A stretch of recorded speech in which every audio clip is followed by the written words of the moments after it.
Okay, my name is Stephen Ezafrukwe, and we're coming today from the Lower Niger Territory Radio. Welcome, ladies and gentlemen. Please, would you please introduce yourselves? Nosike. Oh, okay. It's coming now. It's coming out. Okay. My name is Augusta Nosike, and I'm glad to be here. Thank you.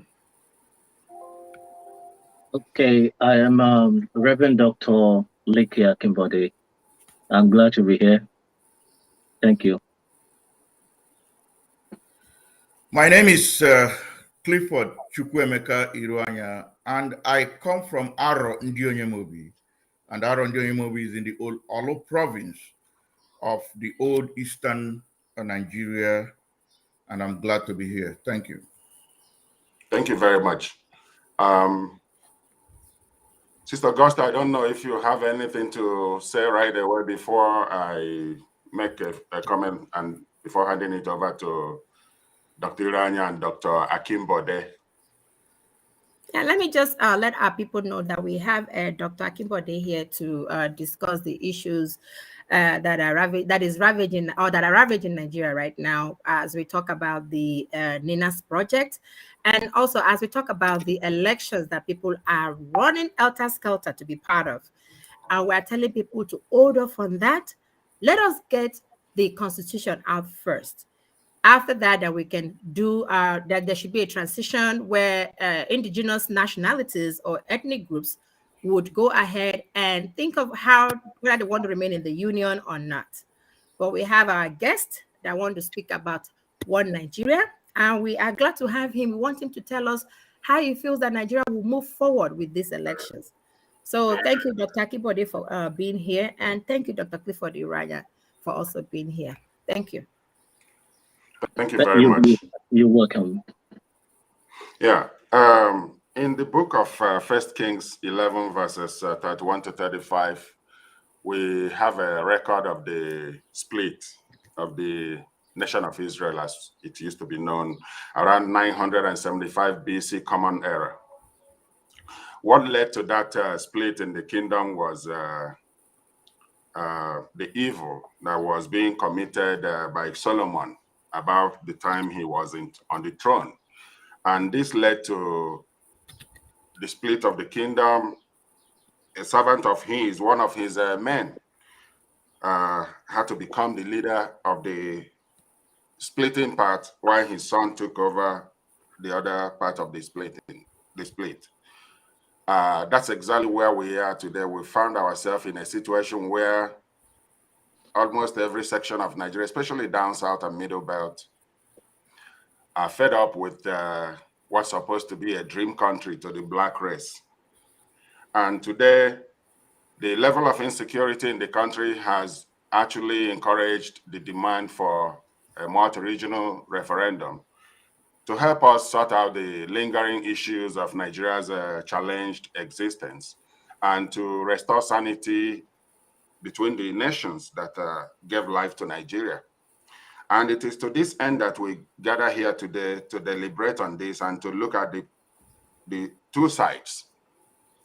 And in Proverbs chapter 14, verse 34, it says that righteousness exalts a nation, but sin is a reproach to any people without any discriminations. It affects everyone. With the current constitution of Nigeria, the current 1999 constitution, and the attitude of those that are leading us, we can all tell ourselves the bitter truth that things has fallen apart for the country, and the center could no longer hold.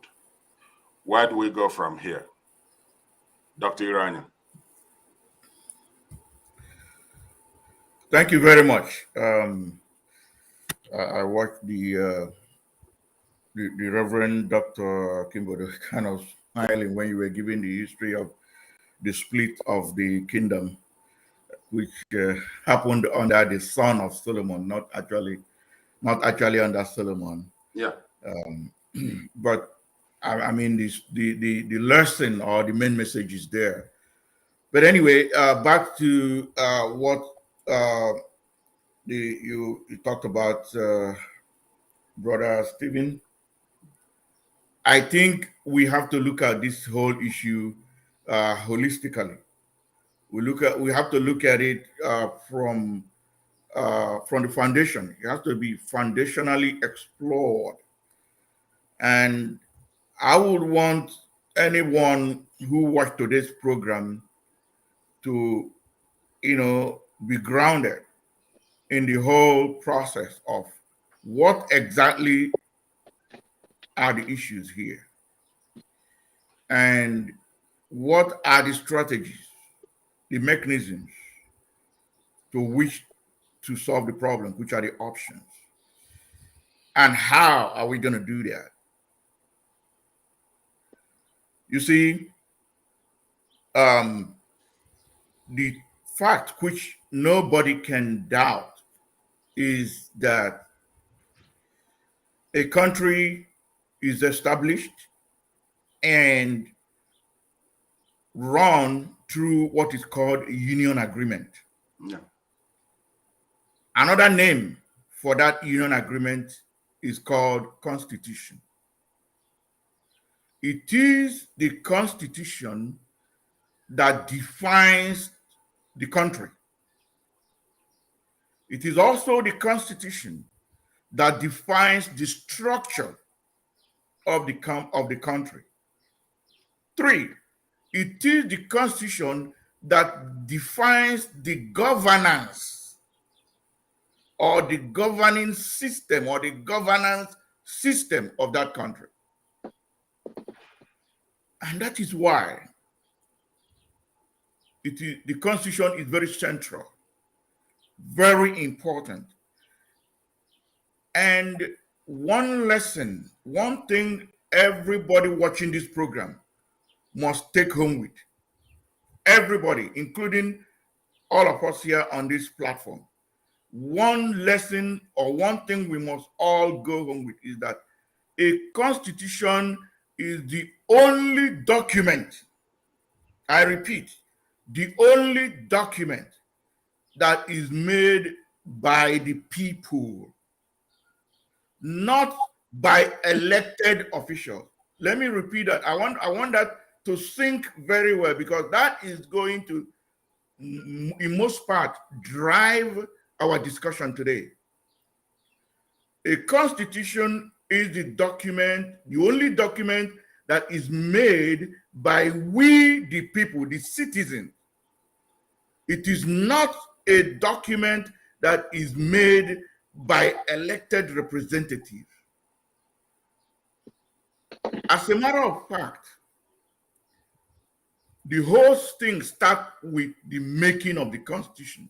It is after the Constitution is made that the political system is now brought up. It is the Constitution that precipitates the political system.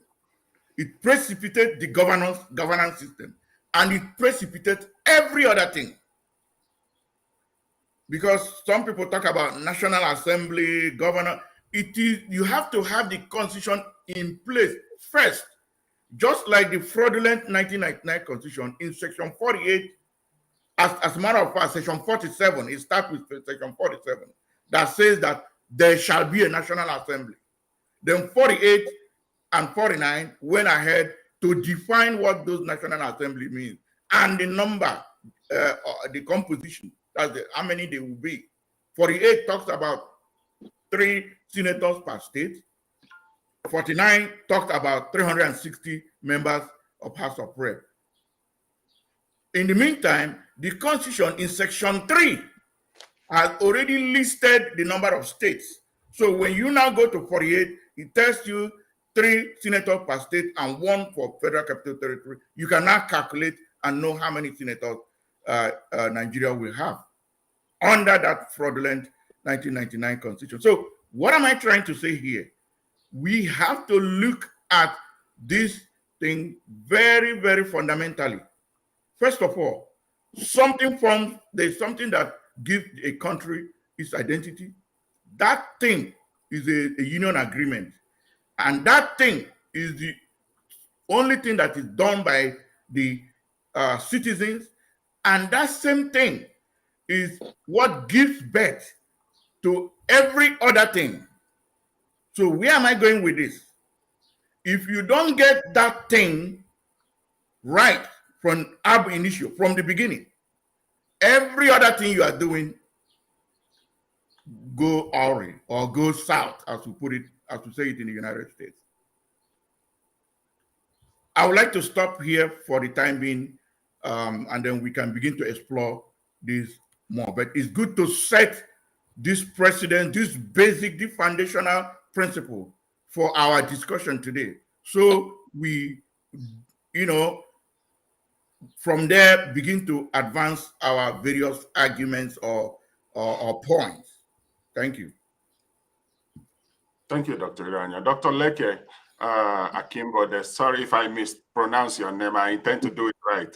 No, that is 99% close, so I would take that. Beautiful. So would you like to delve into what? Yes, I like to, and thank you for bringing me here again. I actually miscalculated the time when the introduction. I mean, when the invitation was sent to me, I saw 7 p.m. I thought it is 7 p.m. United States time because I live in US, so I didn't know that it's 7 p.m. Nigerian time. So I got to realize that it's 7 p.m. Nigeria time about 15 minutes before the program started. So I had to rush myself wherever I was. So no problem, it's fine. So and just to do a kind of a proper introduction, I'm from Ondo State, Nigeria, and my village is where the massacre was carried out in the Roman Catholic Church not too long ago. So that day, I actually, because one of my brothers attend Roman Catholic Church, so when the news broke, I had to call him to find out if he was in church. Of course, he was in church, but that was not that was not his local church. Another Roman Catholic church in that town was his local church. So if the terrorists or the bandits or Boko Haram, whoever, if they have gone to the other local church of my brother, maybe I will have been one of the, my family will have been one of the victims of the incident. So I want to thank you for putting up this, and I also want to agree. One thing I like, I'm a Reverend, I'm a Methodist priest, so I like the introduction that we are all coming from the Bible. That will make it more comfortable for me. I can do a lot of exegesis here, and I hope Dr. I'm trying to pronounce your name, sir. Dr. Clifford, right? Dr. Clifford, you will pardon me if I begin to quote a lot of Bible. Maybe I will actually, after this time, recommend you to seminary and become a priest like me. All right, so I agree. The Bible says in Psalm 11, verse 3, that if the foundation is being destroyed, what can the righteous do? So the foundation of everything is very, very important. If see the height of a building will be determined by the foundation of that building. Yes. If you want to put a 2 or 3-story building up, the foundation will be different from if you are putting a 13-story building up. Correct. So the foundation of everything is very, very important. I agree with almost everything that Dr. Clifford said. The current Nigeria that is not on the right track. I mean, was not built on the right foundation. That is where the problem is coming from. The so-called 1999 Constitution, I also want to borrow the words of Dr. Clifford, is a fraudulent document, fraud of the highest order. And the reason why I am not too much particular about that Constitution is because, as Doctor said, that Constitution was not written by Nigerians. That Constitution was written by a set of uniformed men, military people, when they were pressurized to hand over the government to the civilians. What did they do? They just come up with that document and call it 1999 Constitution. That was not a constitution that Nigerians, the citizens of Nigeria, built themselves. And that is where we are in Nigeria today. I do tell people, if you bring the most honest individual, the most capable leader in the world, bring them to Nigeria. They cannot function under the current system in Nigeria. Yep. How do you want to fight corruption in the current system in Nigeria when the constitution says that each senator can get millions of unaccountable naira for constituency projects? And these people will get money for constituency projects. The same thing they got money for, they will go and tell the federal government to come and do the same thing in their constituency. So how do we cannot currently function? How do we begin to talk about equity in Nigeria when we have 19 northern states, 17 southern states, and we have 3 different senators from each state? So by the virtue of the constitutional provision, the north will always be more than the south in those places that major decisions will be taken. So these by this 1999 constitution, Nigeria is at the great disadvantage already. So that is why I agree. A constitution has to be a contract, not have to be a contract, an agreement, not something that some people will just force on us. I live in the United States, and if you look at the Constitution of the United States, the first word that we see, we the people. We the people came together and agree that this is how we want to govern ourselves. This is the percentage of money that will be going to the federal level. This is the percentage of share revenue that will be going to state level, county level. So we, the people in America, they came together, they agree, they formed a contract. And look at their country today, it's more than 250 years. And look at how the powerful constitution has been able to sustain the country. Nigeria, we are just 20-something years of First Republic. Nigeria is not sustainable at the moment. So what I'm trying to say is that the current structure we have in Nigeria as a government, Nigerians as citizens, Nigeria as a country and Nigerians as citizens, it would be very, very difficult for this Nigeria to work under this current system. So I align myself with Dr. Clifford. We will need a new constitution. How we are going to get about new constitution could be subject of disagreement tonight, but everybody in Nigeria knows that we will need a new Nigeria. And the only thing that can give us a new Nigeria is a new document, and which I call new constitution. And in that constitution, we are always talking about restructuring in Nigeria. When we are now coming together to write the new constitution, then we can now begin to inject everything, how we want Nigeria to work, how everything we want in Nigeria, we can now begin to inject them in that document, the new constitution. So I agree that when a foundation is being destroyed, there is nothing the righteous can do. The righteous will just be washing and will be helpless. And that is the state that we are in Nigeria. Do you know that Nigeria, I'm a reverend, I have data, Nigeria is the most religious country in the world. Nigeria is the most prayerful country in the world. So Nigeria is the only country, is the country that you find the most churches in the world. You come to, I have never been to other part of Nigeria, but come to the southwest where I am from.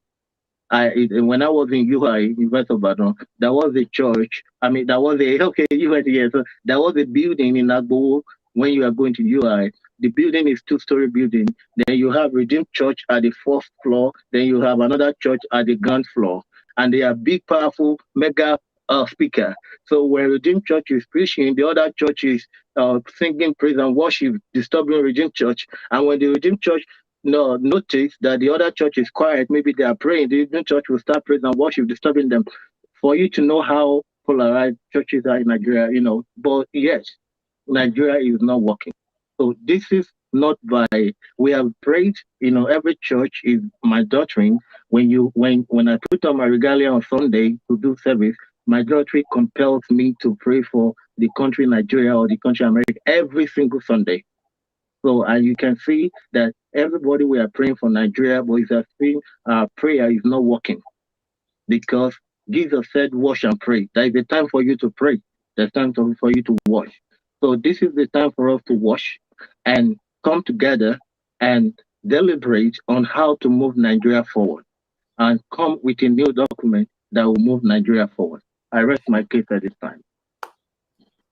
I have some questions to ask you, Dr. Leke, but I will let Augusta take the stage right now. Okay. Dr. Leke, first of all, hey, greatest you right. Yes, yes. Yeah. So we. Oh, you are off. Okay, can you hear me now? Yes. Yeah, we can. Okay, sorry. With your explanation, you definitely agree that the 1999 Constitution is a fraud, right? Of the highest order. Of the highest order, so like 100% fraud. 101% fraud. Okay, you even have higher marks than I do. So, and the thought of, swearing onto that Constitution, doing everything that that Constitution says, is what Ninas is talking about. Yeah. And since you agree, you're also talking about writing a new Constitution. Yes. But as you rightly said, you've not told us who would write that new Constitution. So That's a very good thing. Can you just give us an explanation? Because guess what? Remember that in the National Assembly, you saw how they are divided. In the North, they have about 19 states, right? Yes. And in the South, when you say South, the Southwest, Southeast, South put together, total of us are like 17 states. So no matter what we do, they will always have upper hand against us. No, so now tell me, how do you think that new Constitution would be written? Please. Yes. Thank you, Sister Hagenla, right? Am I right? Augusta. Hi, Dr. Augusta. Oh, sorry. Yes. Augusta, yes. I will not forget again. Sister Augusta, yeah. That's a very good question. That's a very tricky one as well. The alternative, I will speak about your question, but when I look at the alternative is for us to just go on a different way. And so, to your question, how do we come together?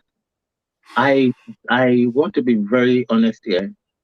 I don't think it is something that we'll be able to achieve easily. There may be a revolution for us to get there, and Nigeria will not be the first to experience that. You see what is going on in Sri Lanka, or what's the name of that country now? Sri Lanka. And Sri Lanka.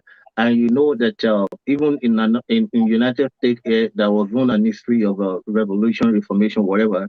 And so, and when you look at countries in Europe, you see that there have been histories of revolution when citizens are trying to make their countries work.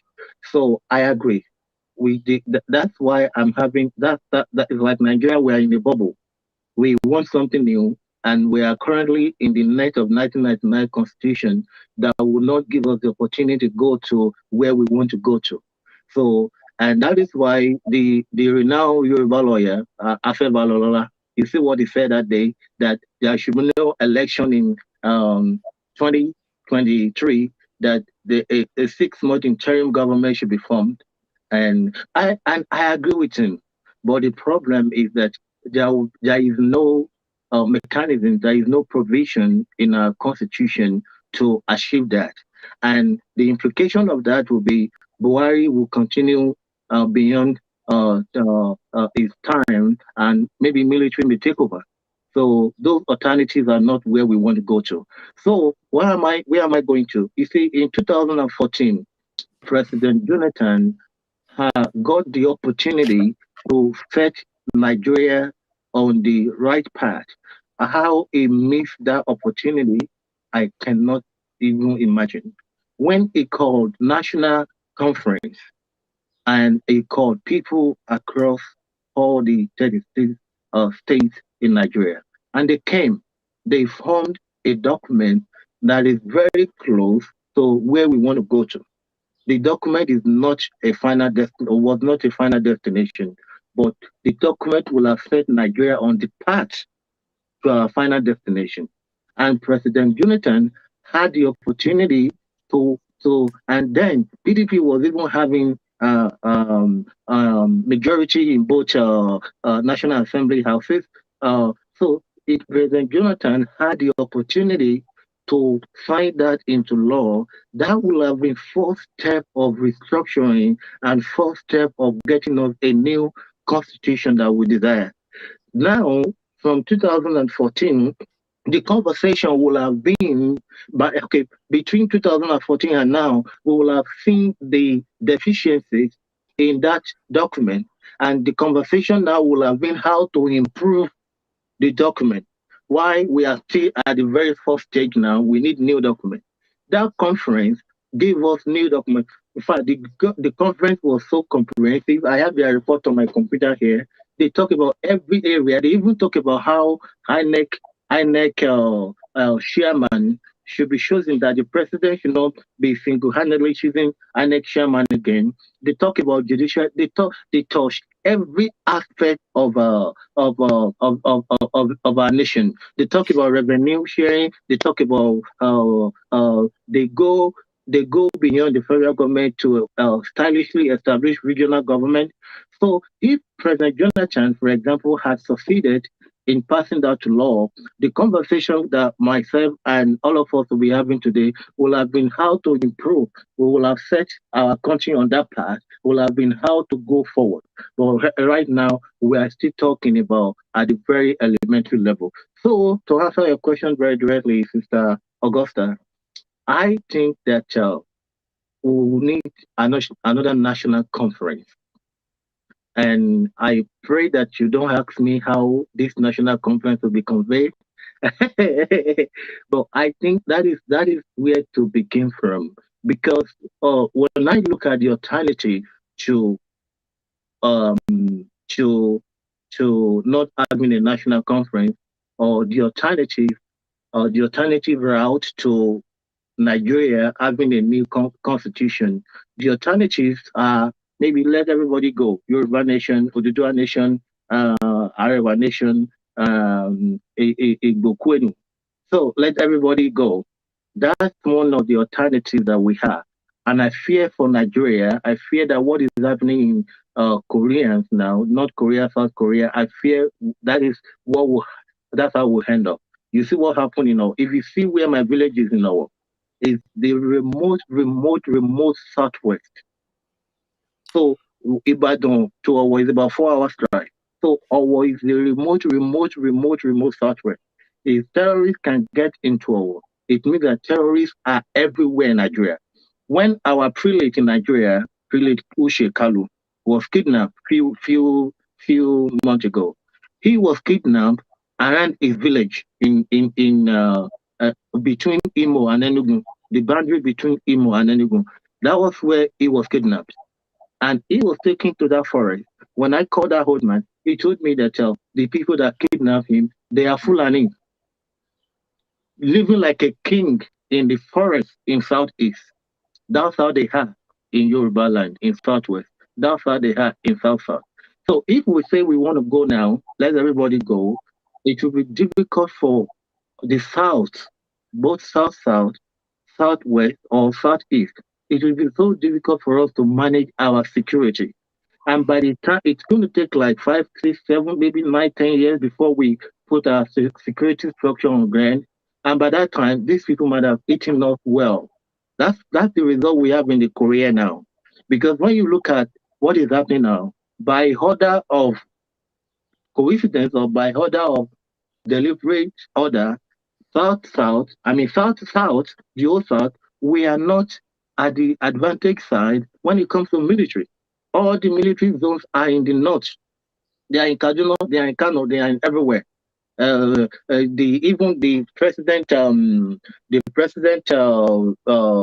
former president embassy, whatever, Donda Barrack that used to be in Lagos, Donda Barrack has been reduced to nothing. When you go there, you will not even believe that this was once a presidential lodge. So by order of design by these military people who are not, and they've always been military president anyway, They do not put anything in the south. And if we say we want to go a separate way now, these northern people, I'm sorry to say, I'm not talking from the point of, I'm not being prejudiced now. I just want to say the truth. The northern people will collaborate with these terrorists. They are pretending as if they don't know them. Now they know them. They will collaborate with the terrorists. They will make sure that they want to destabilize the whole South. And I don't think that we are there now. So, again, I say we need a revolution. We need a national conference. That's where the discussion will begin from. I raise my case now. Thank you, Dr. Leke. Dr. Iranya, based on what Dr. Leke has said so far, would you like to say something? Yes, I would like to say something. First of all, I commend him for his frankness. I commend him for his honesty. I also agree with him on Psalm 11, verse 3 that he quoted. And it's true what he said about Nigeria being a very highly religious people. I also want to draw his attention to Psalm 15, verses 1 and 2, where David asked the question. He says, "Lord, who shall abide in thy tabernacle? Who shall dwell in thy holy hill?" And my emphasis is now on the second verse of Psalm 15. Those who walk blamelessly. He who walk uprightly. Yeah. And then there's the last part that I really want to bring out. He says, he who speaketh the truth from his heart, not the mouth, from his heart. Yeah. You see? So with that, one begin to understand why we are so religious and then nothing is happening. We need to speak the truth from our heart. Secondly, I also, sorry, we're not trying to turn this into a religious something, but if you look at James chapter 2, we are so religious. Yeah, James chapter 2, verse 17. Yeah. Yes, the Bible made me to understand, or made us to understand, that faith without works is dead. James 2:17. Faith without works is dead. So we can be as religious as we want, as we like, but if we don't do what we're supposed to do, nothing is going to change. So let me leave it at that. Let me go to the key point.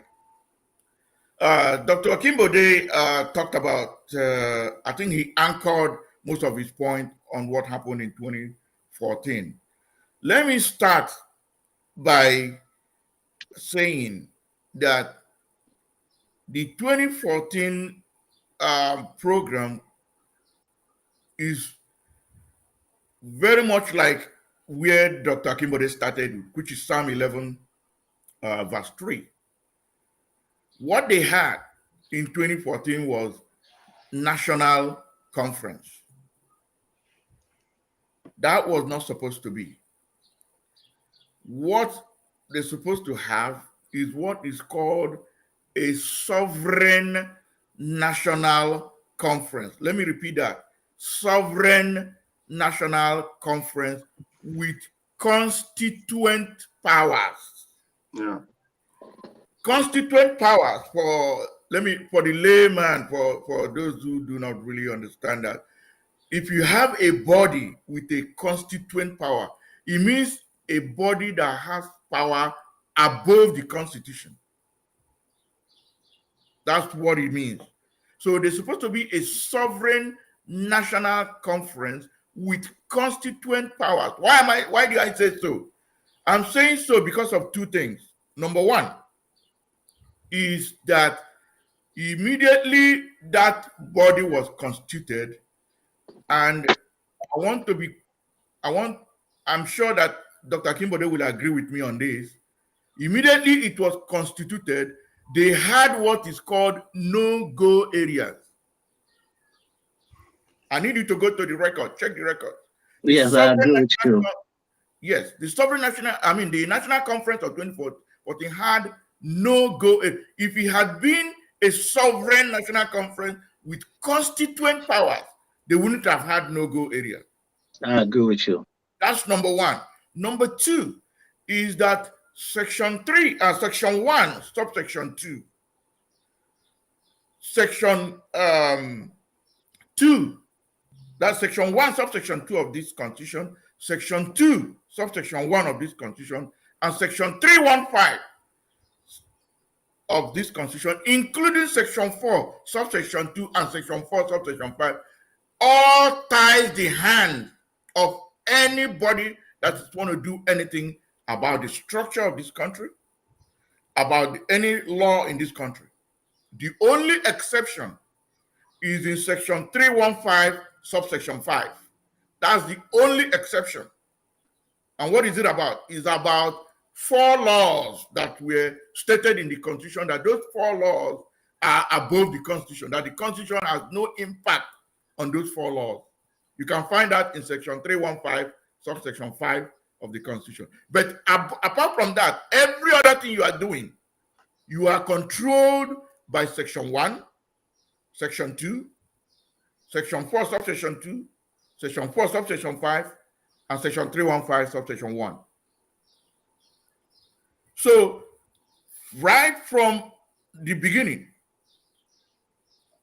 Psalm 11, verse 3 applied to that national conference. The foundation was weak. So, requesting, also recommending for another national conference, like we had it in 2014, is actually not going to work. What is the problem, or what is the recommendation, rather? I want us to cast our mind back. In 1910, the apartheid constitution came into place. And it stayed for 80 good years. If you add 80 to 1910, you're going to have 1990. In 1990, the government of Frederick de Klerk, what did they do? They said, look, this thing is not working. Let us have a body, a transitional body with constituent powers. That's why I started by defining what a constituent power is. A body called CODESA with constituent powers in order to do a constitutional reconfiguration. That is on one part. The second part, let me make this point here, that constitution making is a 2-stage process.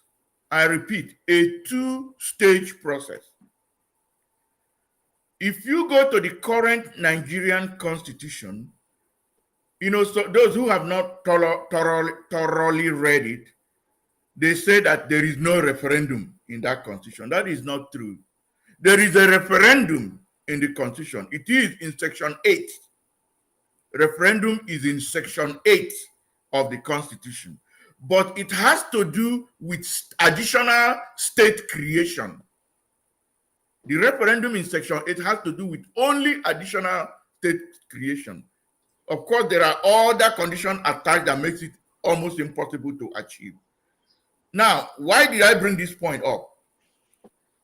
What the South African people did to set up a transitioning body with constituent power, that is what we need to do. And that constituent power will include the power to conduct referendum outside of what we have in the Constitution. Because what you have in the Constitution is only for state creation.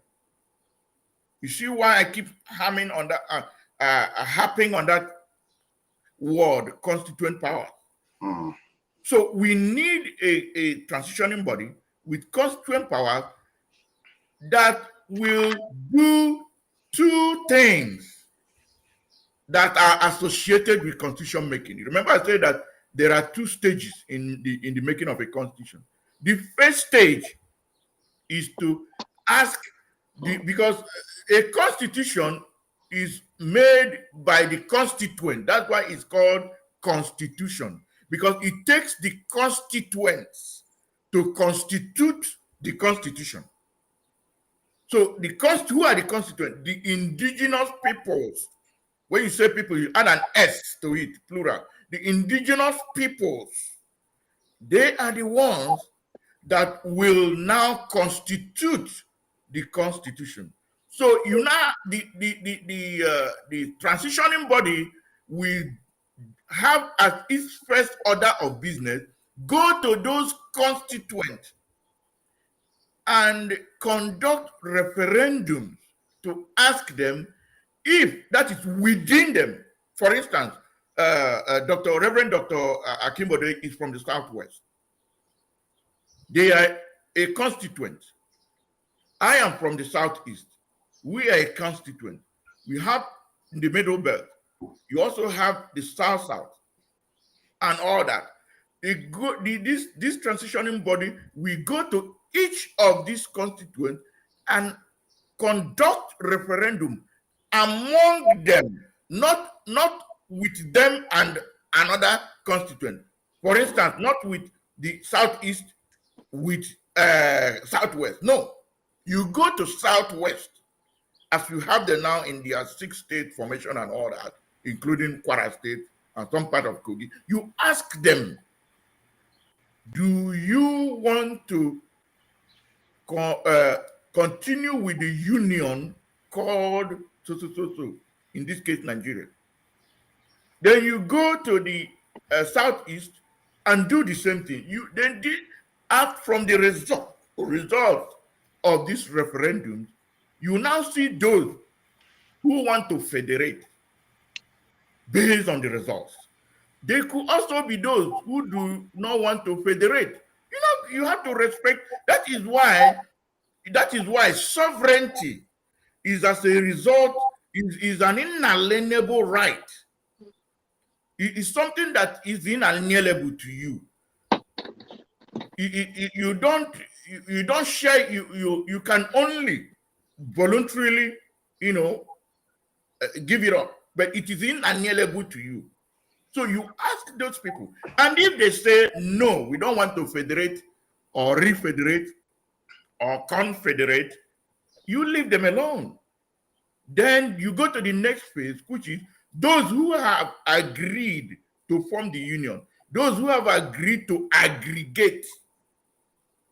They can now come together and begin to hash out the rules and regulations that will govern their aggregation or their union or their confederation or their refederation.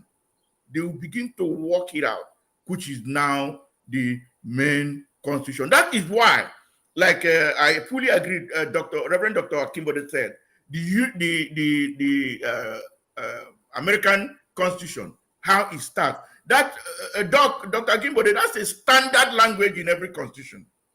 It says, we the people, having solemnly agreed. That solemnly agreed is that first stage of conducting regional referendums. You see what I mean?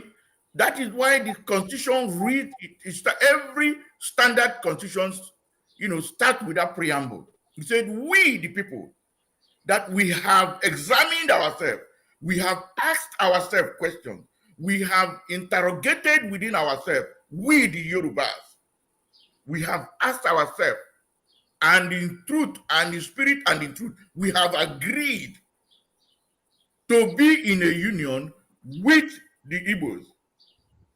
The Igbos on their own say that truly, we re-examined ourselves. We asked ourselves tough questions. And after deliberation, we the Igbos, we have agreed to live together with the Yorubas.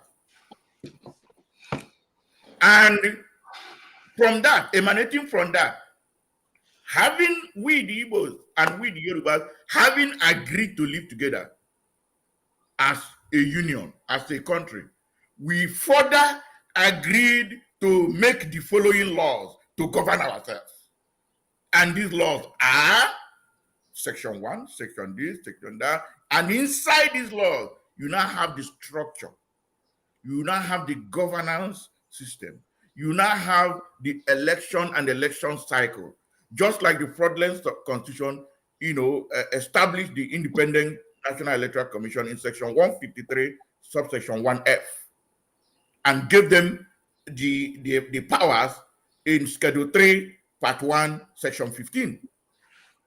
You see, so these are the things the transitioning body will do. So that was what happened in South Africa.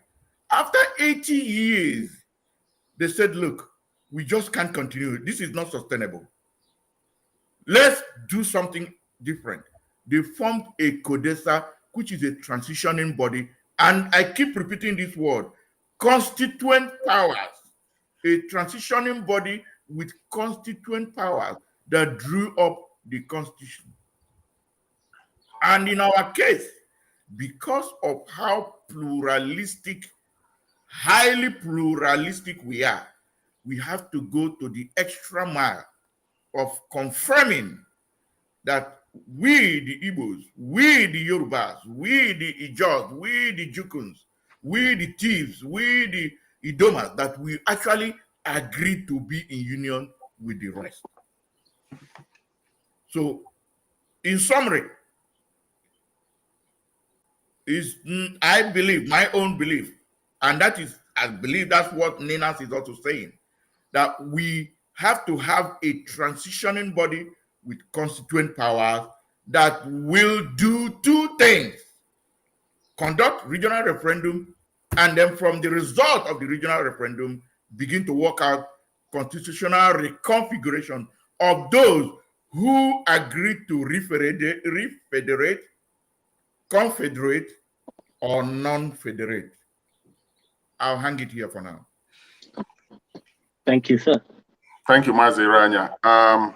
There is a question that I would like you to take from one of our viewers. It says, I don't think the people need any, no. It says, it is referendum that we want. How is that referendum going to be conducted? Before you take this question, I wanted to ask Dr. Akimbode, are there settled issues when we're talking about Nigeria?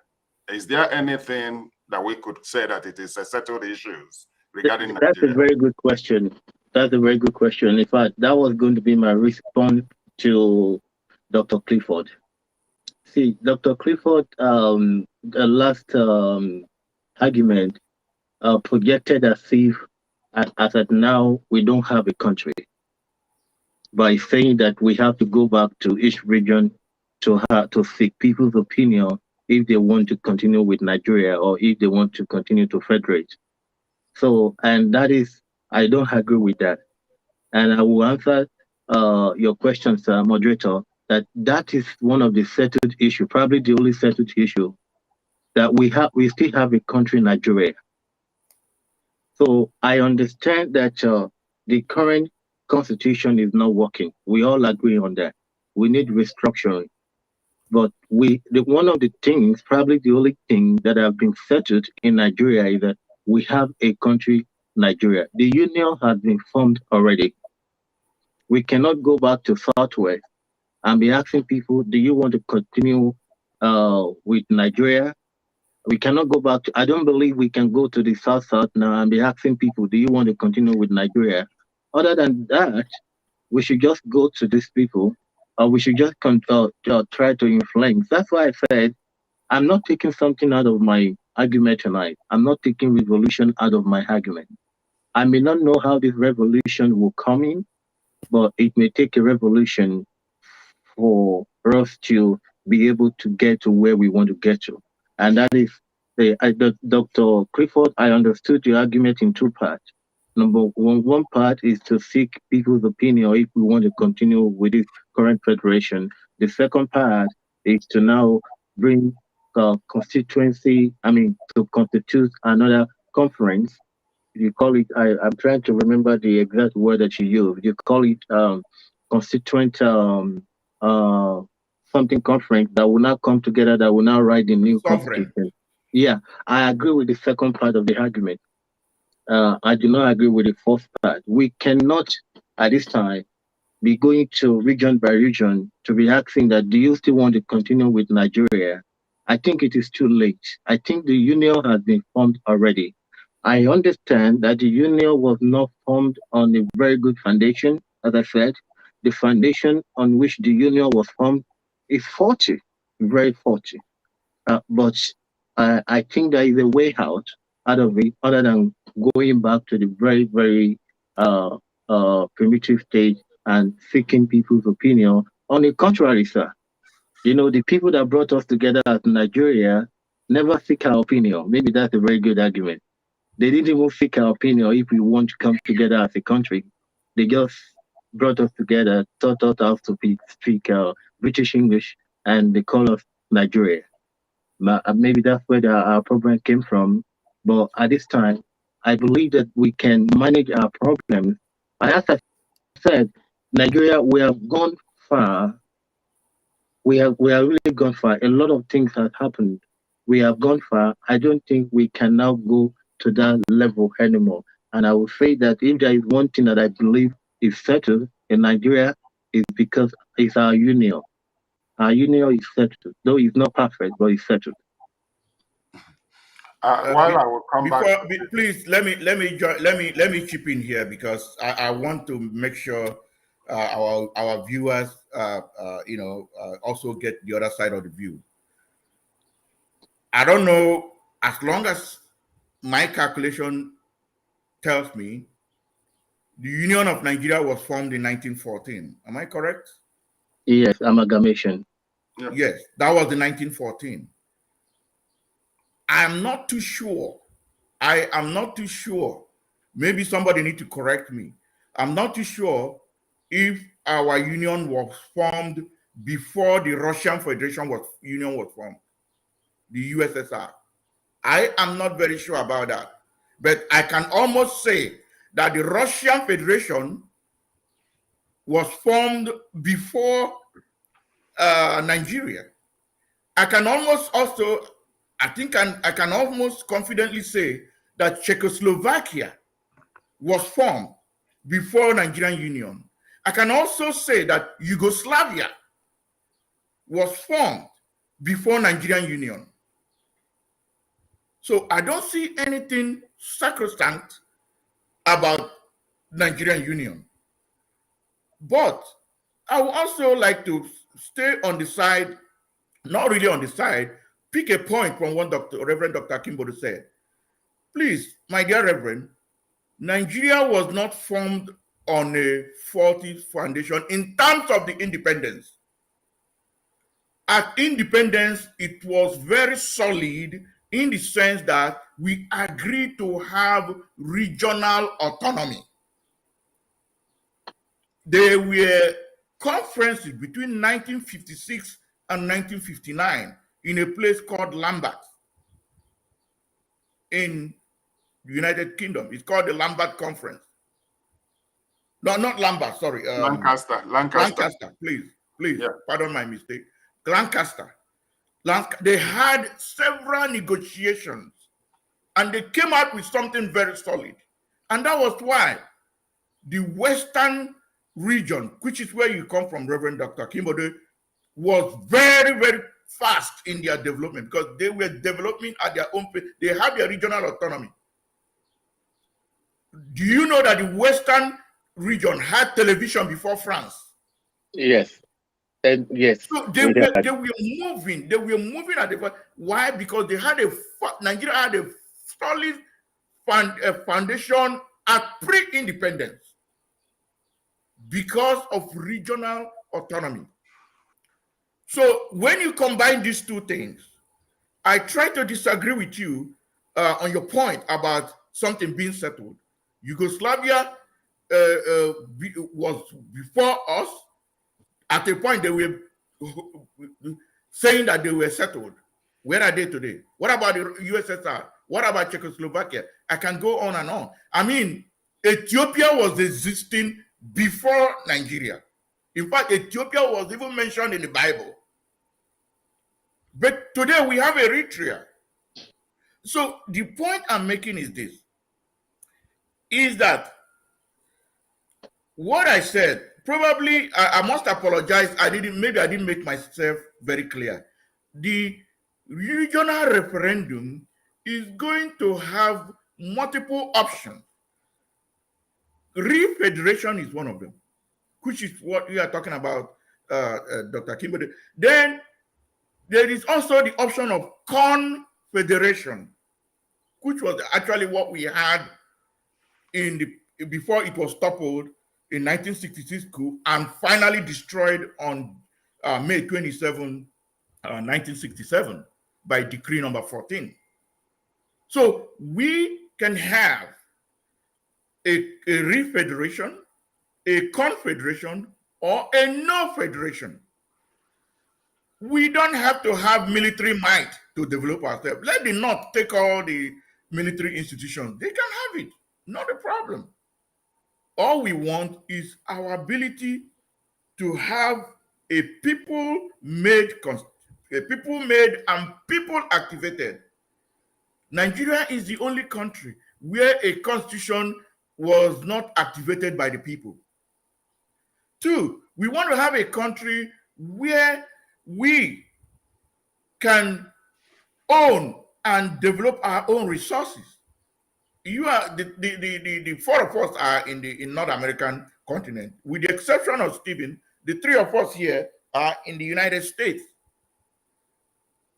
Texas, or the United States government, and the government of Texas, where I reside, they don't give a damn about the oil in any location. All they want is a regulation to make sure you are harnessing that oil in a very safe manner, and that you are not exploiting people by controlling, regulating the pricing, the operations, and everything. Why would a government own the resources in somebody's land and decide who should exploit it? Mm-hmm.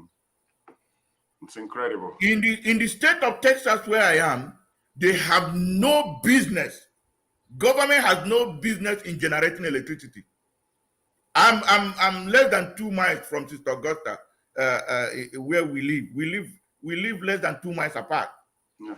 Government has no business generating electricity. They have no business drilling oil. They can only regulate. That is what we are talking about. We don't mind the military. Let them have the military institution. So the point I'm making here is to against what Dr. Kimbo did. We don't have anything that is settled. Anything can happen anytime, because other countries had more formidable union and even older. But today they have gone their separate ways. Two, what the regional referendum will ask is for people to decide if they want to. There's a chance that when that is conducted, the Yorubas and the Igbos can decide to come together. It's even possible that when that thing is done, we can still come back and become the same Nigeria. But it's for the people to decide.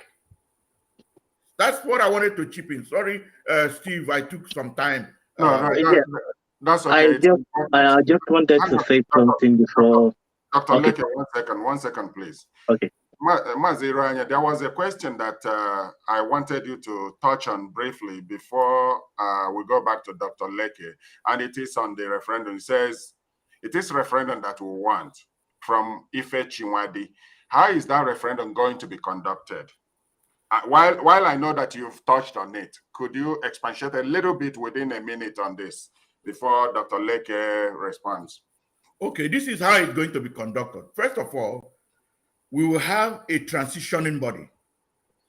A transitioning body that will have representatives on equal basis, representatives of the indigenous peoples on equal basis.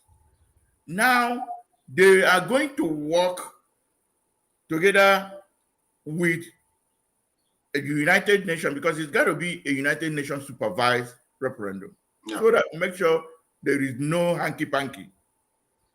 And then they will go ahead and conduct this referendum on region by region basis. How is that going to be done?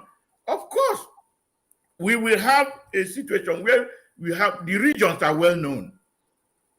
I mean, nobody will be asking where is the Western region or the Southeast region or the South. They will go and conduct this referendum region by region. First of all, they will have committees that will make sure that people who are of age are registered to vote in this referendum. I'm not talking about INEC, please. This is not an INEC matter. No. This transitioning body should have things in place. They should have facilities. They will have infrastructure in place to house this referendum process. Just like they're, running around with their preparation for election now, the same thing will happen. They have people who will be ready. People are going to be enumerated, and because it's going to be handled at regional level, it will be more seamless than what we are doing, what we are having now. At regional level, they do all the processing and then conduct the referendum. That's how it's going to be done. First of all, the body will be there at the federal level, that will be at national level, that's the transitioning body, that's going to work with the United Nations, as the United Nations will be supervising it. And it's going to be carried out on region by region basis. They are going to be equipped with infrastructure to be able to capture those who will be eligible to vote in that referendum. It has nothing to do with INEC, because I know the next argument, why can't we use PVC? No, it is not. Is not a election voting process. Yeah. It's purely for referendum. Yeah. I must, before then, sorry, Dr. Leke, I will come to you shortly, but I wanted to add to what Clifford just said, that this referendum being the foundation to give birth to new nation or to strengthen what we have already, will also include Nigerians in diaspora. People from the select regions will equally vote on this referendum in different countries where they are captured. That's exactly what I witnessed when South Sudan voted for referendum. They voted all over the world. Dr. Leke. Well, I will acknowledge that I would like Nigerians in diaspora to participate in that referendum. I think that will leave much to desire, because if we want to make provision for Nigerians in the United States, make provision for Nigerians in UK, we also have to make provision for Nigerians in Nigeria Republic, and Nigerians in Cameroon, and Nigerians in other areas. And so I don't know.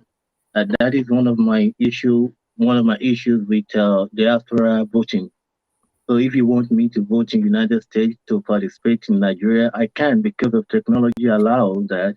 So, but we also have to make the same thing available for Nigerians in Nigeria Republic, in those areas that we may have issue. But that's just by the way.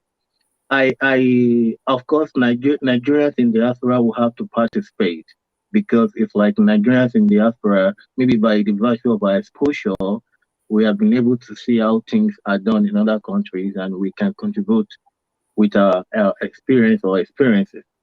So going back to Dr. Clifford, I have a very fundamental question, Doctor. You explained the process of this referendum, but you haven't even told us how this referendum will come to be. We will call this referendum, because this is my argument. This is the premise of my argument at this session.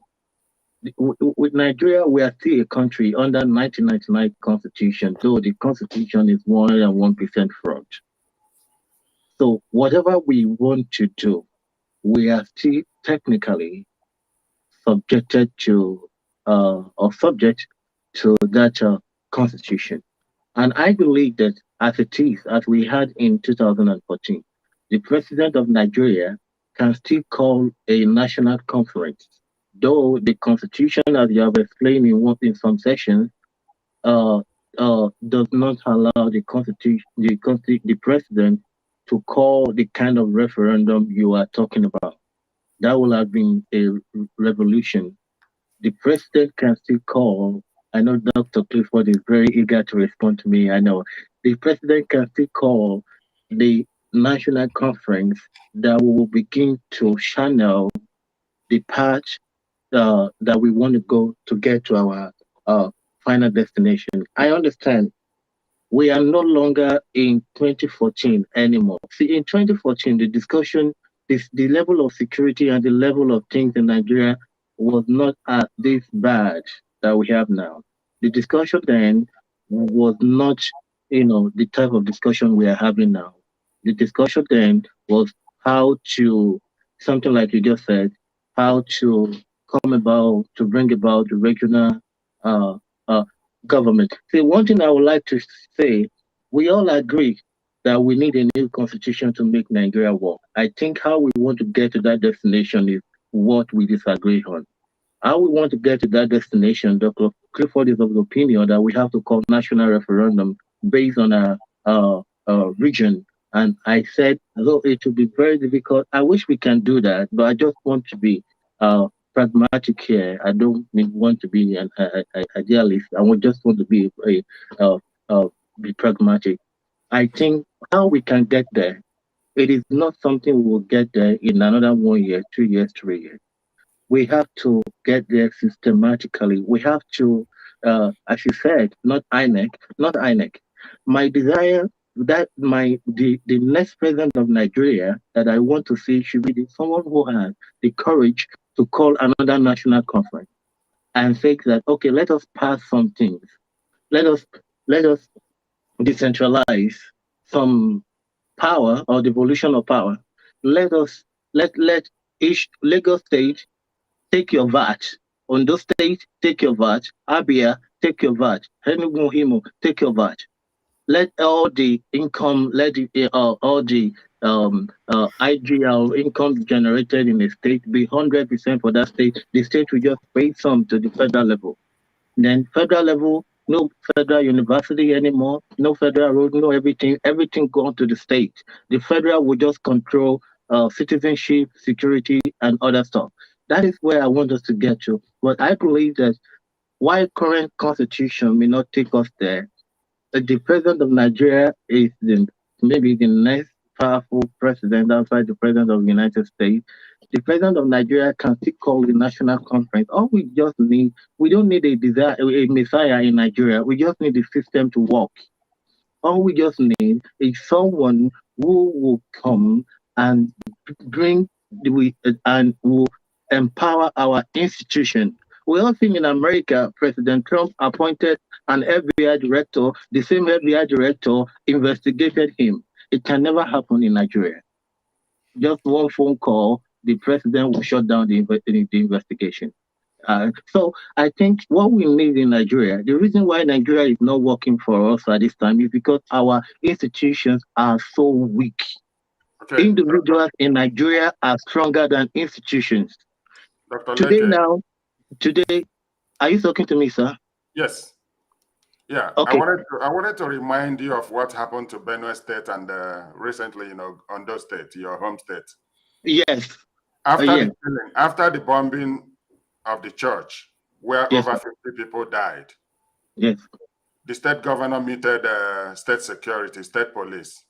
Yes. Would you recognize or remember the reaction of the federal government to Akere Dolu and the governor of Benue State, who tried to arm his people? Till this day, allocations to his state has been impounded by the federal government. Yeah, you can also imagine how it took my governor Aketi to even inform Amotekun, and you can imagine what he went through with the federal government to put the Amotekun in place.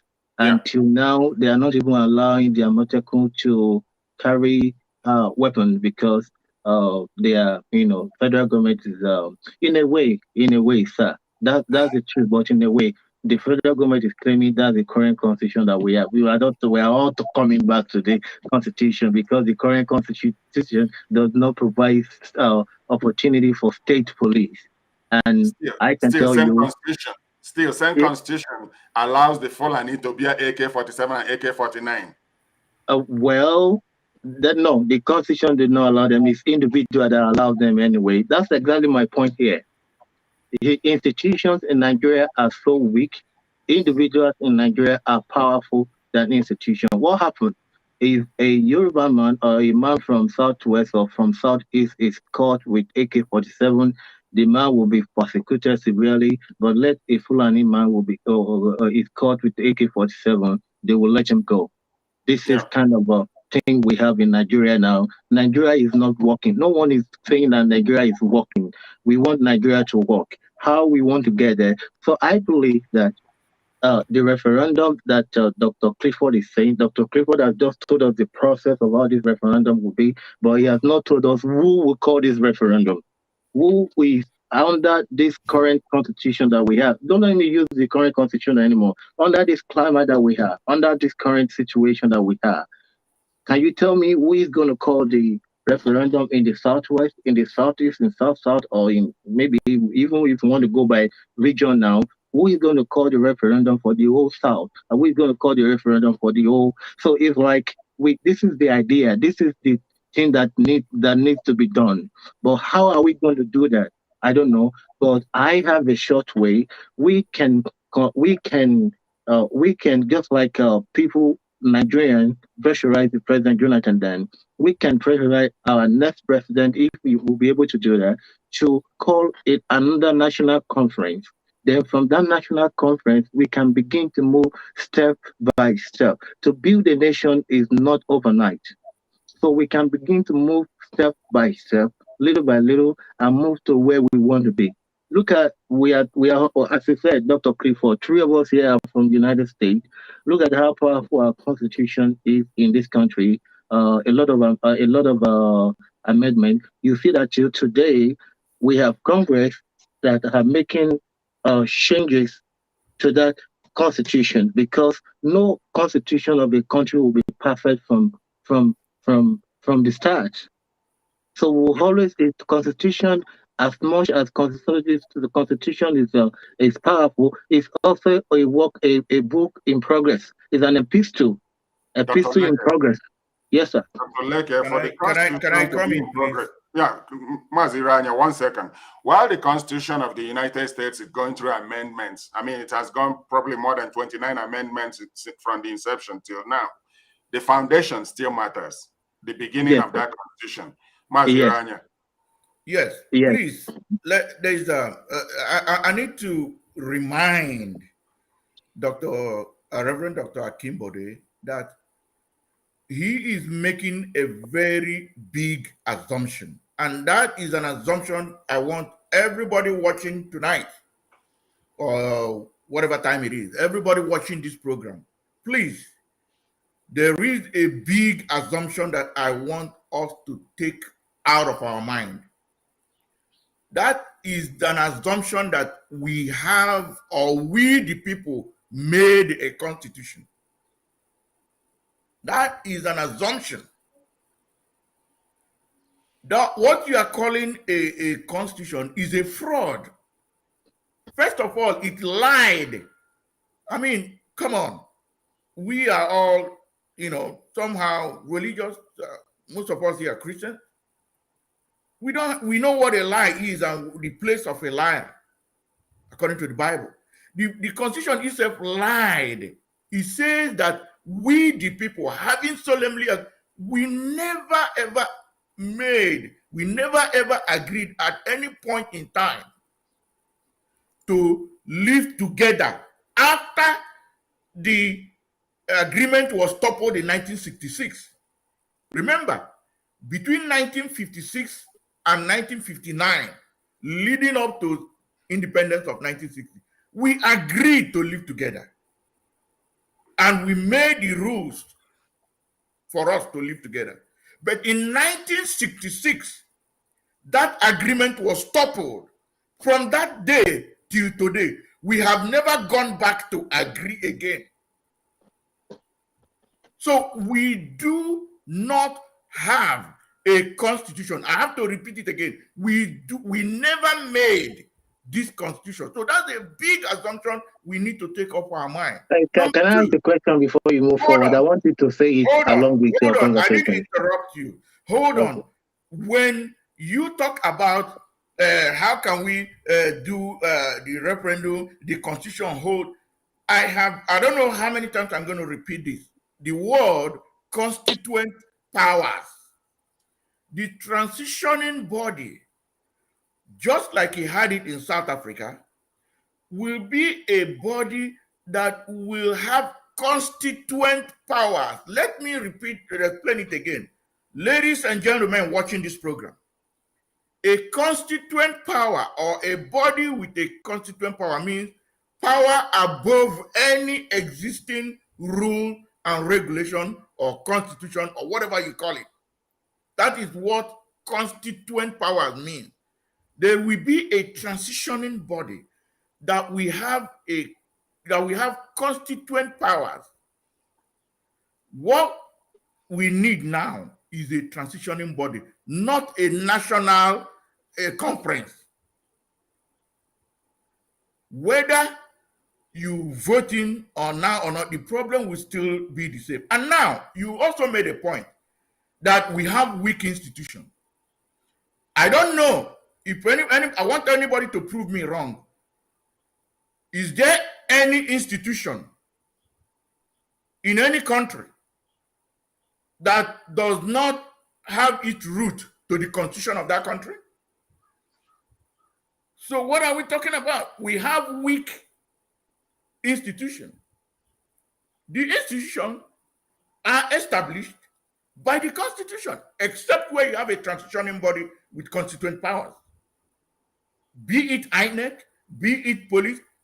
As a matter of fact, Section 315, subsection 5, listed 4 government bodies that are above the constitution. One of them is 4 laws. I'm sorry, not 4 bodies. 4 laws that are above the constitution. Meanwhile, in section 1, subsection 3, it says that every law must conform with the constitution, and if it does not, then it is invalid. Yet, in section 315, subsection 5, it listed 4 laws that are above the constitution. One of them is National Security Act, which that is where you have the DSS, the NIA, and the DIA. The DSS is not supposedly, if you follow it technically, the constitution does not, regulate them according to section 315, subsection 5 of that constitution. So what am I trying to say in all this? Institutions are created by the constitution. Transitioning body with constituent powers are not subject to or under the constitution, existing constitution. You are asking how? How we are going to do it is that the people, the indigenous people, will come together and select their representatives. And this their representative will form the transitioning body. I don't know how else to explain it. I'll read my case for now. Okay. Thank you, Dr. Clifford. Dr. Akibode, before you go on, let me just put this across to all of us. I know, and I know that you know, that the Fulanese have one conquest, just one, and that is taking over the entire land. Taking your land, taking my land, taking Dr. Clifford's and Brad Stevens' land. That is their number one agenda. And they have not moved away from that agenda. They have not. And that is why in all of the federal parastatals, they placed their own people as the head. They placed their own people. Any parastatal you want to call now, chief of this, chief of that, it is a Fulani man that is heading it. If you look at the controller of Apapa Wharf is a Fulani man. And where is Apapa Wharf located? In Lagos. All the remunerations or whatever that is gotten or remittance that is gotten from that wharf, where does it go? It goes into the federal coffers. At the end of the day, they just give you peanuts and you feel that, oh, you are making it. You also talked about the internet generated revenue that every state should go and get. In all honesty, if we decided to go that route, trust me, you will see how all the southern area would blossom so fast that even the Fulanis will not be able to catch up with us. Now, I remember one of these sayings by the former president of the United States, Frederick Roosevelt. He said that the only thing to fear is fear itself. We cannot continue to rigmarole. We cannot continue to try to sugarcoat or try to play or try to downplay the extent at which these people are going. We cannot continue to do that. You are saying, oh, they should probably, by the time we get a good president, the president that will listen to us, he would also get people to look into the Constitution. We are telling you that originally that paper is a fraud, which you have actually, you believe in that as well. That paperwork is a fraud. So why would you want us to converge people to come again and talk about a worthless paper or a worthless constitution, while the indigenous peoples can go their separate ways and decide, do we need to get back to this union or not? Forget all the things that is going online about election or no election. Because look, it is still the Fulani's plan. The entire election has been rigged already. The person that knows that he would win is relaxing in Dubai. He doesn't even live in Nigeria. The person that is saying that Emiloko does not even know that he's being used. So we need to understand that even the Peter Obi, the obedient and the usefulness or whatever they call themselves, does not even know that he's also being used. They are all stooges because they know that, hey, if Peter Obi comes in, probably it will quell the level of agitation that is going on. It will make it would give lifeline to the Igbos and all what's not. No, that's not the true agenda of the Fulani still remains, regardless of who comes in. And that is why pulling down that constitution is the primary objective of NINAS. And Dr. Clifford has explained in details how this has to happen. So we don't need to start shooting around the corners. We need to face this thing squarely, because guess what? Time is actually running out for that country called Nigeria. Time has even run out, in all honesty. They're just trying to patch it. So you don't get to patch something that is not workable. It's like the engine of a car.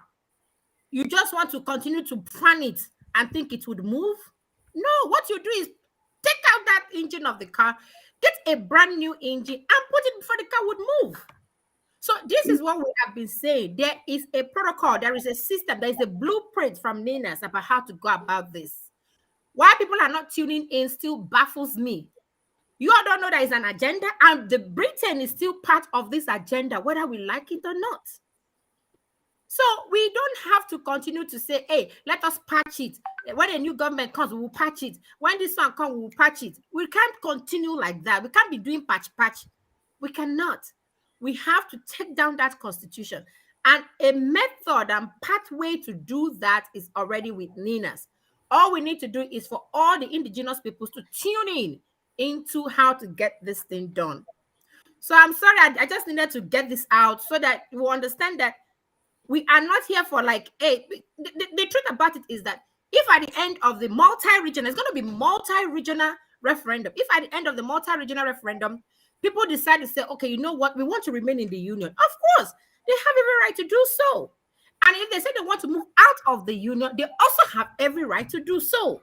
So let's get there where we now have our own power, because power belongs to the people. Even in all of their wayo and all of their crookedness. I think it's in section 2. They also said that the indigenous people have sovereignty, that the sovereignty belongs to the people. It's section 14. Yeah. It is that the sovereignty belongs to the people. So if the sovereignty belongs to the people, why have we not taken it? Why not, letting them know that it's high time we took this by force? It's high time we did that.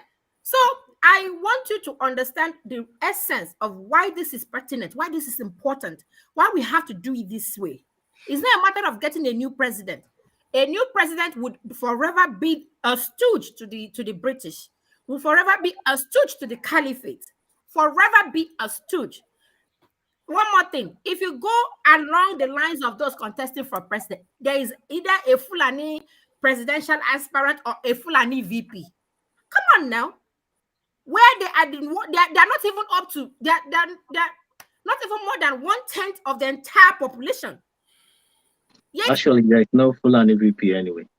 Well, there's Fulani VP for the other guy for Emilio. Fulani VP for Showore, Fulani VP everywhere, Fulani president for Atiku, Fulani VP for Tinubu. No, Tinubu is not Fulani VP. That guy is not Fulani, but they are all made of the same feather anyway. It doesn't matter. So how do we have one region be in all? That is to tell you that they have connived, they have taken the entire system in their pockets. And the only way we can get that out of their hands is to do this thing and do it once and for all, not getting involved in any election. Thank you, Sister Augusta. I have to memorize your name, not to call you another name. See, I think I say it again. We all agree that we want to arrive at a particular destination. So how we want to get to that destination is our point of disagreement tonight. I was hoping to ask a question. I have a question for Dr. Clifford when he was saying that in 1966, Nigeria, our union, our agreement to come together was coupled in 1966. I don't know if I heard you well. Yes. So, yes. Are you, I'm trying to, I wasn't born in 1966, but I'm trying to remember from history what happened in 1966 that actually stopped the agreement that you are talking about. Because I know that Nigeria, and all of us here know that Nigeria, despite the fact that we came together in 1914, not out of our own volition. It was British idea for us to come together in 1914. I think we have successfully do something together that override the 1914 amalgamation. This is the same Nigeria that we have Awolowo, we have Nnamdi Azikiwe, we have Tafawa Balewa. They all fought for independence of this Nigeria. And I even remember that from history, I wasn't born in 1960 anyway, but I read from history that one of the things that delayed the independence of Nigeria was the North. The North where they were saying that they would not agree because they were afraid that they would be marginalized anyway. So what I'm trying to say, I can't remember anything that happened in 1966 that actually made this our coming together to be coupled. And Nigeria was not born in 1999.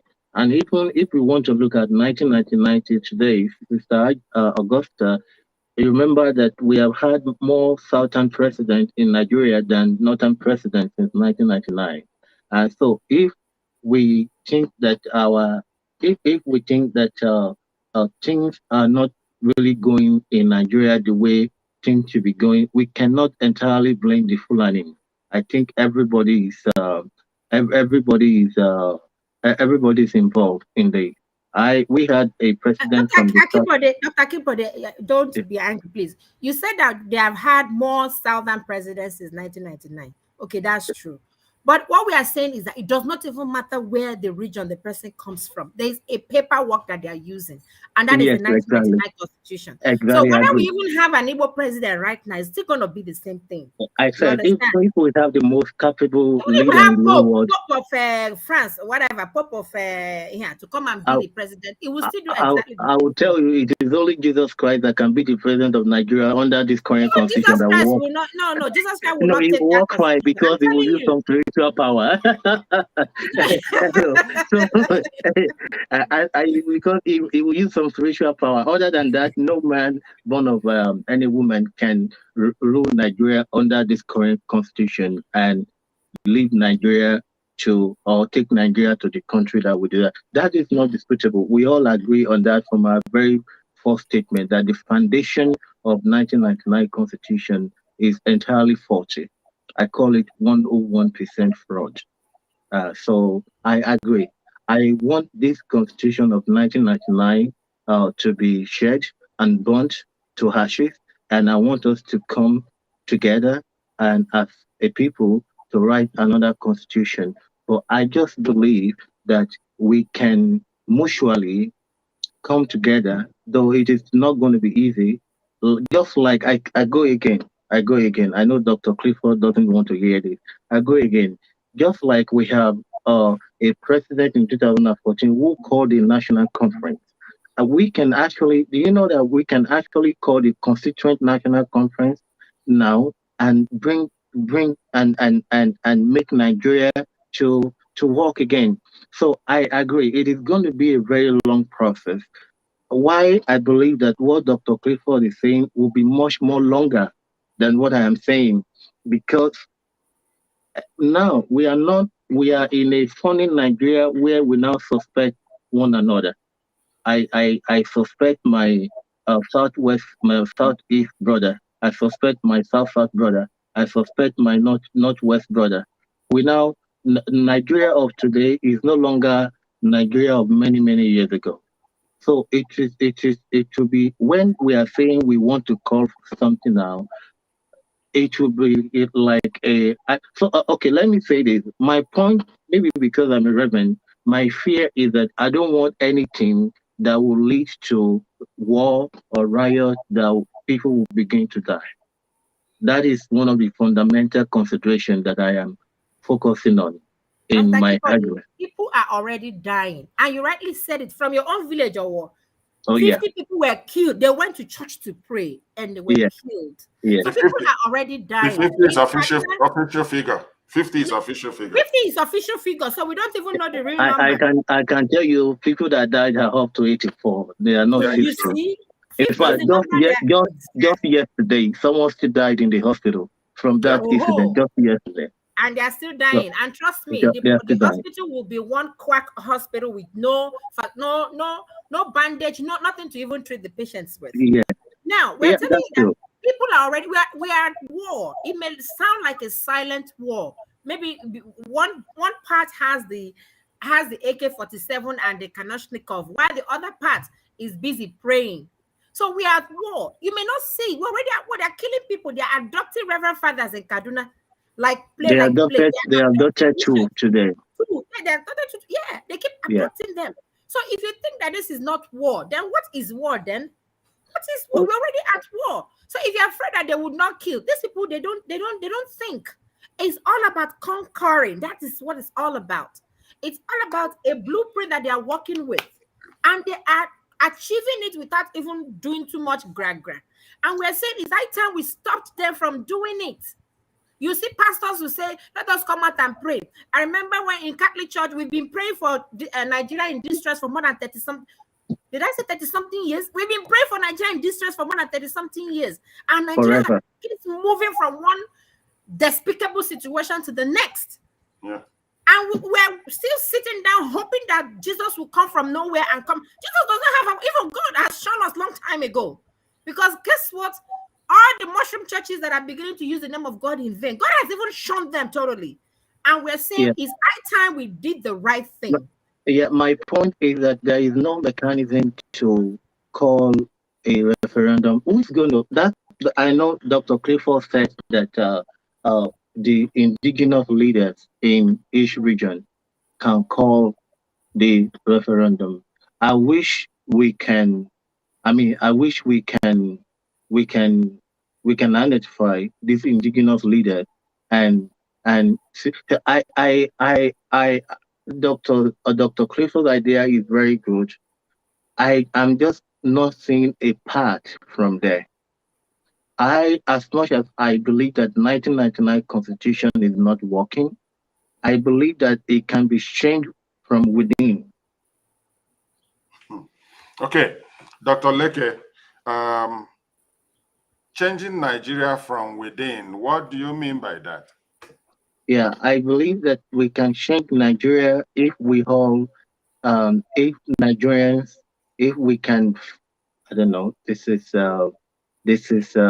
I know, I know Sister Angela, Sister Augusta will come right for me.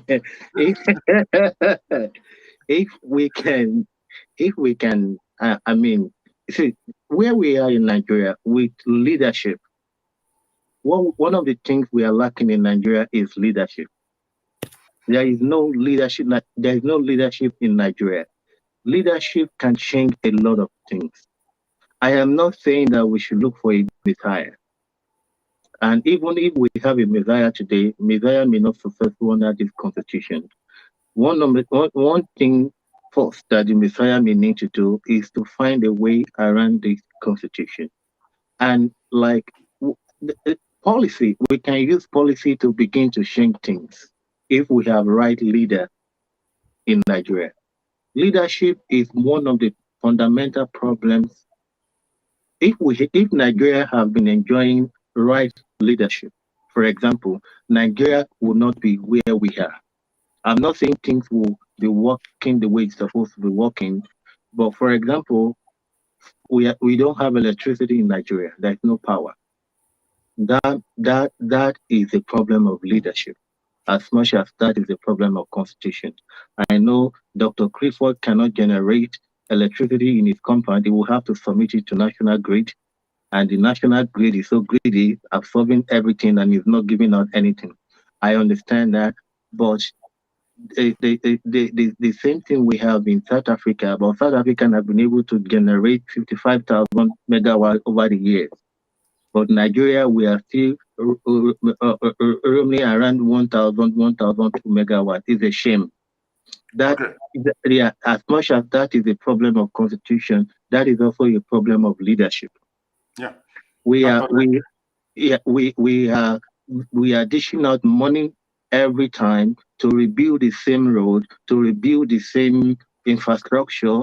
That's the Lagos Ibadan Expressway have been in budget since I was born almost 40 years ago. Every Nigerian budget that I've seen, you always see Lagos and Ibadan Expressway. I school in Ibadan, I live in Lagos. I was flying on that road every time. So that is, as much as maybe that is a problem of the constitution, that is also a problem of leadership. Yeah. So with right leadership, we can begin to move to our final destination. I agree with Dr. Clifford. We all agree that we need a new constitution, a new Nigeria.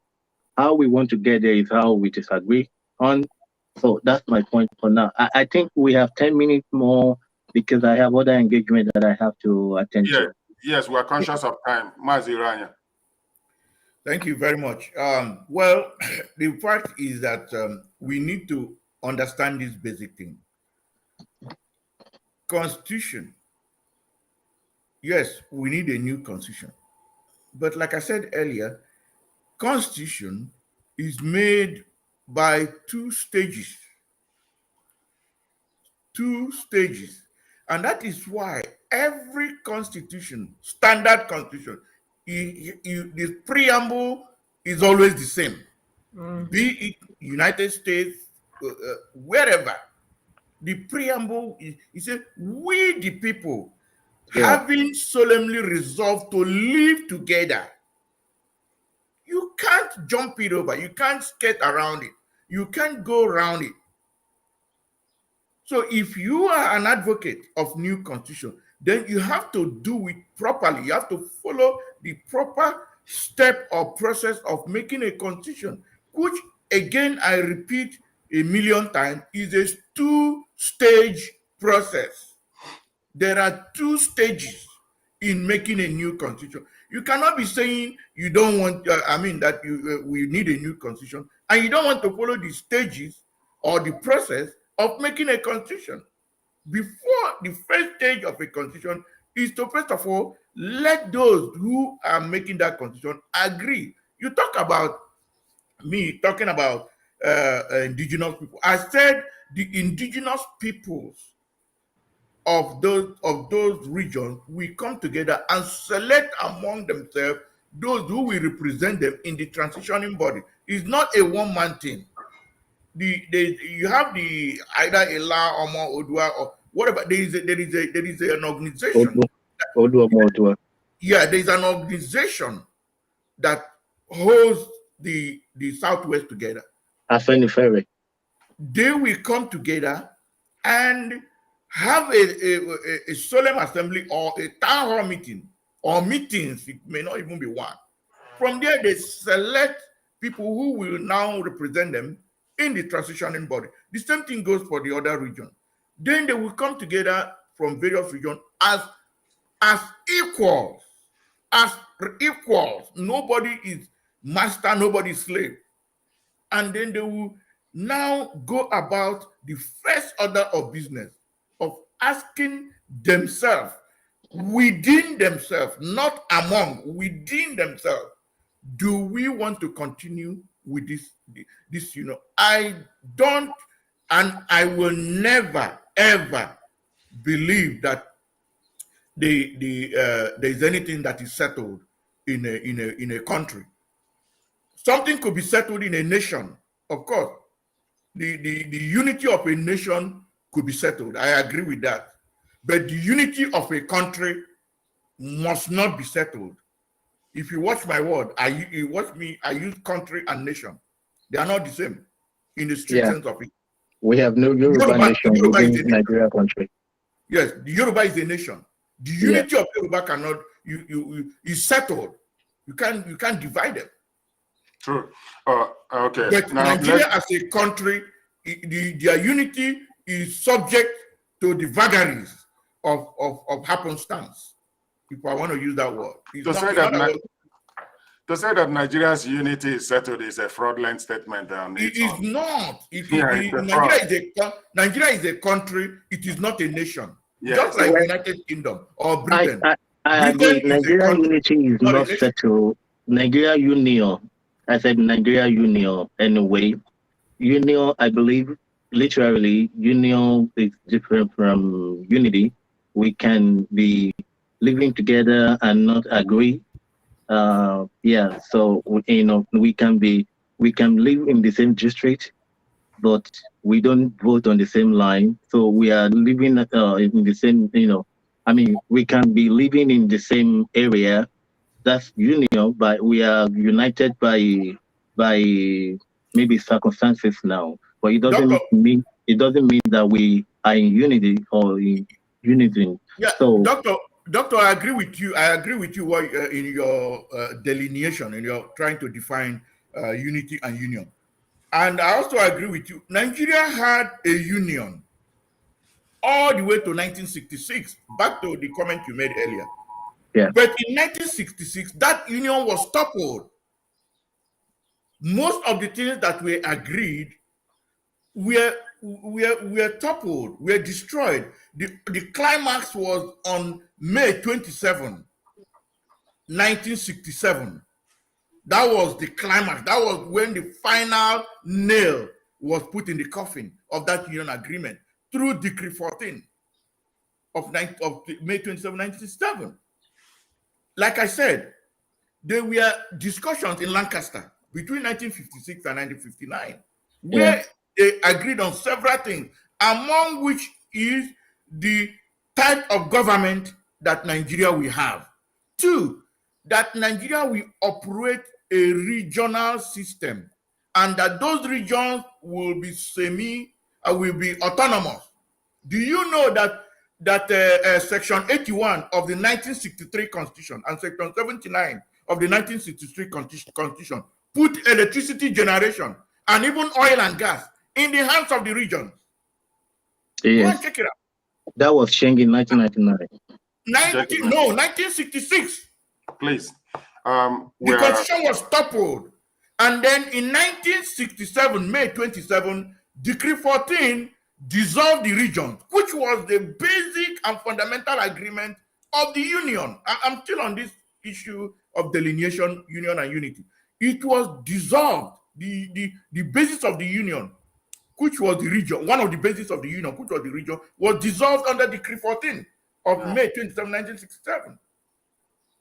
Yeah. And so the point now is that we have to go back to that union agreement, which is the first stage of constitution making, which you agree that we need a new constitution. For We us need to, a new constitution. You yes, can take we that have to away go from to me that. tonight.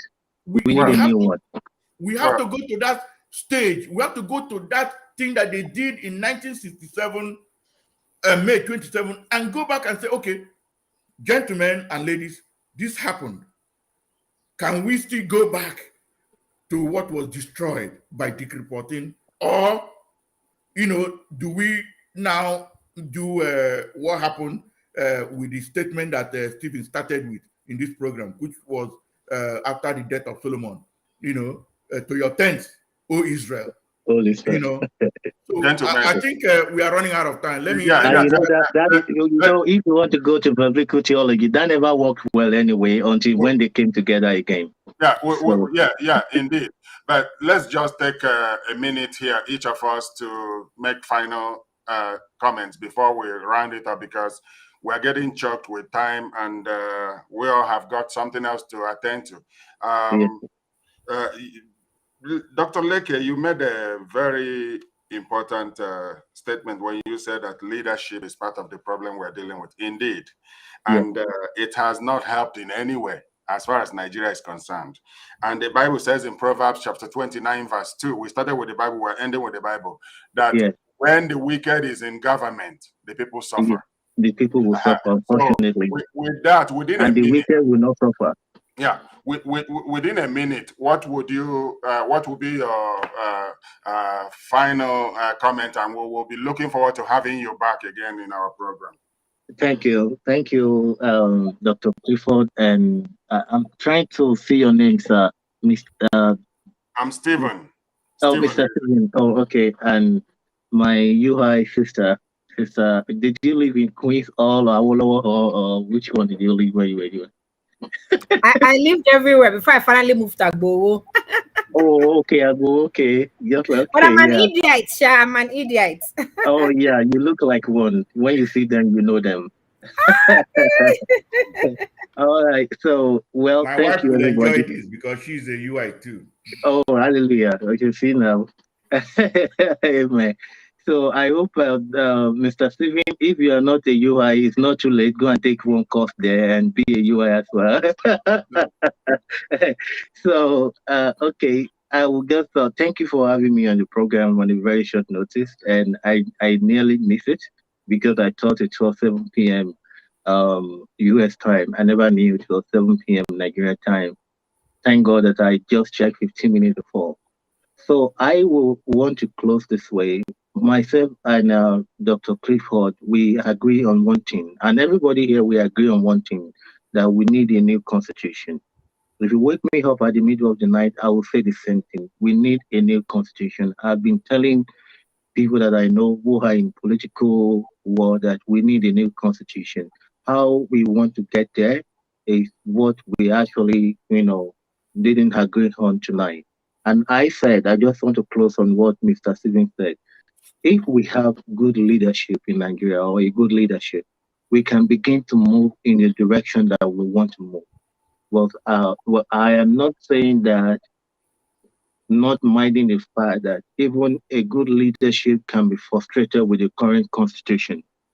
I'm still mindful of that. But I think this conversation is not going to end today. We are going to continue to have the conversation.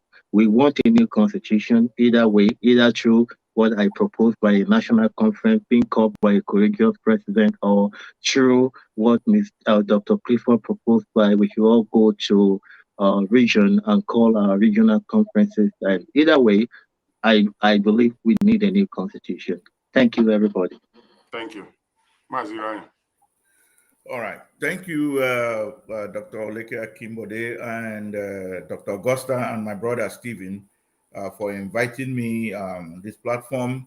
On my own part, I am recommending that we have to have a transitioning body.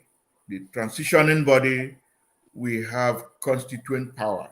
Constituent powers mean powers above any existing constitution. the transitioning body will, as the first order of business, conduct or midwife the conduct of regional referendums for a stay or leave vote, because our terms of union was overthrown in 1966 and finally nailed on 27th of May 1967. So we need to go back to the basic and ask ourselves if we want to continue with that union.